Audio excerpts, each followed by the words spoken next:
નમસ્કાર. કુંડળીમાં શત્રુહંતા યોગ. શત્રુહંતાનો મતલબ છે શત્રુ પર વિજય પ્રાપ્ત કરવી. કુંડળીનો છઠ્ઠો ભાવ બતાવે છે કે આપણા શત્રુઓ કેવા પ્રકારના હશે અને શત્રુઓ સામે આપને જીત મળશે કે નહીં. સાથે સાથે છઠ્ઠો ભાવ રોગ અને ઋણનો પણ છે, અર્થાત આ ભાવ પરથી રોગને પણ જોઈ શકાય છે. શત્રુહંતા યોગ શક્તિશાળી ત્યારે બને છે જ્યારે કુંડળીમાં છઠ્ઠા ભાવના સ્વામી આઠમા ભાવમાં બેસેલ હોય, તો આપને હંમેશા શત્રુઓ સામે વિજય મળે છે.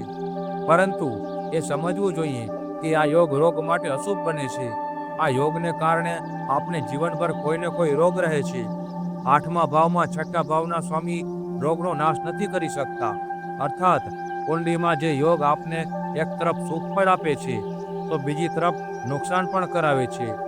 આ સમસ્યાના નિવારણ માટે શનિવાર અને મંગળવાર બજરંગ બાણનો પાઠ કરવો અને હનુમાનજીની આરાધના કરવી